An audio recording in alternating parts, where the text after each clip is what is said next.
जय हिंद दोस्तों, स्वागत है आपका सुभाष जी के जीएस जोन में।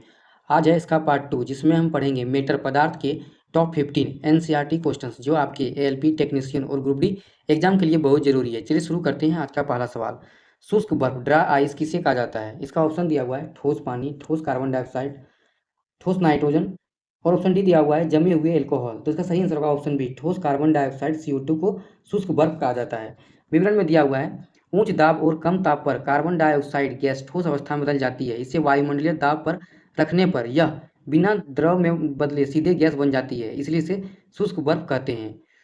अगला सवाल दिया हुआ है सवाल नंबर 2, गर्मियों के दिनों में सूती कपड़े पहनने की सलाह क्यों दी जाती है? इसका ऑप्शन दिया हुआ है सूती कपड़े ऊष्मा के अच्छे चालक होते हैं, सूती कपड़ा जल का अच्छा अवशोषक होता है, सूती कपड़े हवा को रोकते हैं, सूती कपड़े भारी होते हैं। तो इसका सही आंसर होगा ऑप्शन बी, सूती कपड़ा जल का क्या होता है? अच्छा अवशोषक होता है। विवरण में दिया हुआ है सूती कपड़ा पसीने को आसानी से सोख लेता है, जो पर्यावरण में वाष्पीकृत होकर हमारे शरीर को ठंडक पहुंचाता है। अगला सवाल दिया हुआ है सवाल नंबर 3, पदार्थ की चौथी अवस्था कौन सी मानी जाती है? इसका ऑप्शन दिया हुआ है gas, plasma, boss Einstein condensate और ठोस। तो दोस्तों पदार्थ की ऐसे हम लोग 3 अवस्था जानते हैं, जैसे कि ठोस, द्रव और गैस, लेकिन पदार्थ की 2 और अवस्था होती है, प्लाज्मा और बॉस आइंस्टीन कंडेंसेट।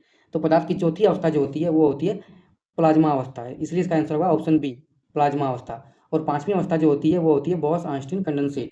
विवरण में दिया हुआ है प्लाज्मा अत्यधिक ऊर्जा वाले आयनीकृत गैस के कणों से बनी अवस्था है। सूर्य और तारों में चमक प्लाज्मा की उपस्थिति के कारण होता है। ये बात आप लोगों को ध्यान में रखना है। अगला सवाल दिया हुआ है सवाल नंबर 4, हवा में आर्द्रता नमी बढ़ाने पर वाष्पीकरण की दर पर क्या प्रभाव पड़ता है? इसका ऑप्शन दिया हुआ है वाष्पीकरण तेज हो जाता है, वाष्पीकरण घट जाता है, कोई प्रभाव नहीं पड़ता है, वाष्पीकरण रुक जाता है।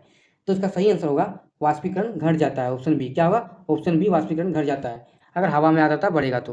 विवरण में दिया हुआ है हवा में पहले से ही जलवाष्प की मात्रा अधिक होने के कारण वाष्पीकरण की दर धीमी हो जाती है।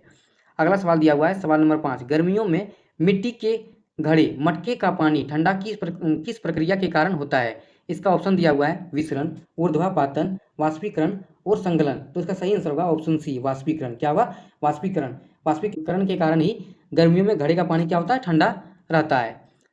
विवरण में दिया हुआ है मटके के छोटे छोटे छिद्रों से पानी बाहर आता रहता है और वाष्पीकृत होता है। वाष्पीकरण के लिए आवश्यक ऊष्मा घड़े के पानी से ली जाती है, जिससे पानी ठंडा हो जाता है। अगला सवाल दिया हुआ है सवाल number 6, CNG compressed natural gas में गैसों का कौन सा गुण उपयोग किया जाता है? इसका ऑप्शन दिया हुआ है उच्च विसरण क्षमता, उच्च संपीड्यता, बहने का गुण और कठोरता। तो इसका सही आंसर बताना है। इसका सही आंसर होगा ऑप्शन बी। क्या होगा सही आंसर? Option B. विवरण में दिया हुआ है गैसों में संपीड्यता दबाकर छोटे आयतन में करने का गुण बहुत अधिक होती है, जिससे बड़ी मात्रा में गैस को सिलेंडर में आसानी से भरा जा सकता है।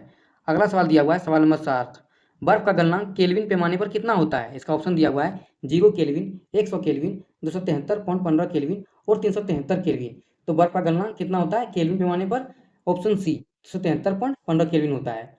विवरण में दिया हुआ है बर्फ 0 डिग्री सेल्सियस पर पिघलती है। केल्विन पैमाने पर 0 डिग्री सेल्सियस बराबर कितना होता है? 273.15 केल्विन होता है। अगला सवाल दिया हुआ है सवाल नंबर 8, पदार्थ की 5वीं अवस्था का क्या नाम है? इसका ऑप्शन दिया हुआ है plasma, boss Einstein condensate BEC, super solid, गैसीय, द्रव।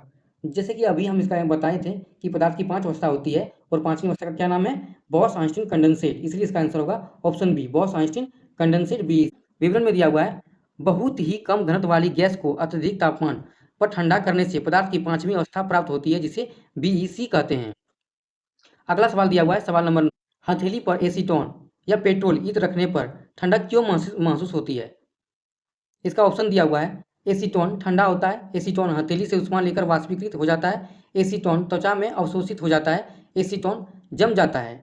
तो इसका क्या आंसर सही होगा? इसका सही आंसर होगा ऑप्शन बी, एसीटोन हथेली से ऊष्मा लेकर वाष्पीकृत हो जाता है, इसलिए ठंडा महसूस होता है। विवरण में दिया हुआ है एसीटोन वाष्पीकरण के लिए हमारी हथेली से गुप्त ऊष्मा ले लेता है, जिससे हथेली पर शीतलता महसूस होती है। अगला सवाल दिया हुआ है सवाल नंबर 10, जल के कणों की गतिज ऊर्जा किस तापमान पर अधिक होगी? इसका ऑप्शन दिया हुआ है 0 degree Celsius, 25 degree Celsius, 100 degree Celsius और -10 डिग्री सेल्सियस। इसलिए इसका आंसर क्या होगा? आंसर हो जाएगा इसका ऑप्शन सी, 100 डिग्री सेल्सियस पर। विवरण में दिया हुआ है तापमान जितना अधिक होगा कणों को उतना ही अधिक ऊष्मीय ऊर्जा मिलेगी और उनकी गतिज ऊर्जा उतनी ही अधिक होगी। अगला सवाल दिया हुआ है सवाल नंबर 11, वायुमंडलीय दाब पर 1 केजी ठोस को उसके गलनांक पर द्रव में बदलने के लिए आवश्यक ऊष्मा को क्या कहते हैं? इसका ऑप्शन दिया हुआ है वाष्पीकरण की गुप्त ऊष्मा, संगलन की परोक्षुप्त गुप्त ऊष्मा, विशिष्ट ऊष्मा, क्वाथनांक ऊष्मा। तो इसका आंसर होगा ऑप्शन बी, संघनन की परिसुप्त गुप्त ऊष्मा। विवरण में दिया हुआ है संघनन की परिसुप्त ऊष्मा लेटेंट हीट ऑफ फ्यूजन वह ऊष्मा है जो बिना तापमान बढ़ाए ठोस को द्रव में बदलती है। दिया हुआ है सवाल नंबर 12, निम्नलिखित में से किसी पदार्थ की श्रेणी में नहीं रखा जा सकता है। इसका ऑप्शन दिया हुआ है हवा, पानी, विचार, स्नेह या फिर बादाम। तो इसका सही आंसर क्या होगा? Option C. ऑप्शन सी हो जाएगा, विचार या स्नेह। विवरण में दिया हुआ है पदार्थ वह है जो स्थान घेरता है और जिसका द्रव्यमान होता है।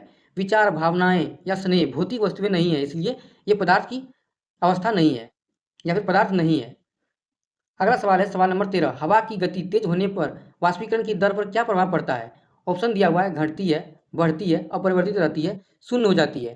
तो इसका आंसर क्या होगा? इसका आंसर हो जाएगा ऑप्शन बी, बढ़ती है। क्या होता है? बढ़ती है। विवरण में दिया हुआ है हवा तेज चलने से जलवाष्प के कण हवा के साथ उड़ जाते हैं, जिससे आसपास जलवाष्प की मात्रा घट जाती है और वाष्पीकरण तेजी से होता है। अगला सवाल दिया हुआ है सवाल नंबर 14, जब बर्फ पिघलती है तो प्रतिक्रिया के दौरान उसके तापमान में क्या परिवर्तन आता है? इसका ऑप्शन दिया हुआ है तापमान लगातार बढ़ता है, तापमान घटता है, तापमान स्थिर रहता है, पहले बढ़ता है फिर घटता है। तो इसका सही आंसर क्या होगा? इसका सही आंसर होगा ऑप्शन सी, तापमान स्थिर रहता है। जब बर्फ पिघल रहा होता है तो क्या होता है? तापमान स्थिर रहता है जब तक पूरा बर्फ पिघल ना जाए। इसका विवरण दिया हुआ है पूरी बर्फ पिघलने तक दी जाने वाली ऊष्मा गुप्त ऊष्मा कणों के बीच के आकर्षण बल को तोड़ने में खर्च होती है, इसलिए तापमान नहीं बदलता है। अगला सवाल दिया हुआ है सवाल नंबर 15, पोटेशियम परमैंगनेट के कुछ क्रिस्टल को पानी में डालने पर पूरा पानी गुलाबी हो जाता है। यह पदार्थ के किस गुण को दर्शाता है? इसका ऑप्शन दिया हुआ है कण बहुत छोटे होते हैं, कण निरंतर गतिशील होते हैं और उनके बीच स्थान होता है, कण स्थिर होते हैं, और ऑप्शन डी दिया हुआ है ए और बी दोनों। तो इसका सही आंसर क्या होगा? ऑप्शन डी, ए और बी दोनों। कण कण बहुत छोटे होते हैं और कण निरंतर गतिशील होते हैं और उनके बीच स्थान भी होता है। विवरण में दिया हुआ है यह प्रयोग सिद्ध करता है कि पदार्थ के कण सूक्ष्म होते हैं, उनके बीच रिक्त स्थान होता है और वे स्वतः ही विसरित घुल मिल हो जाते हैं। दोस्तों ये थे मेटर पदार्थ चैप्टर से 15 महत्वपूर्ण सवाल। आपके कितने सही हुए ये कमेंट में बताइए। अगर वीडियो पसंद आया हो तो लाइक, शेयर और चैनल को सब्सक्राइब करना ना भूलें। मिलते हैं अगले टॉपिक के साथ अगले वीडियो में। जय हिंद।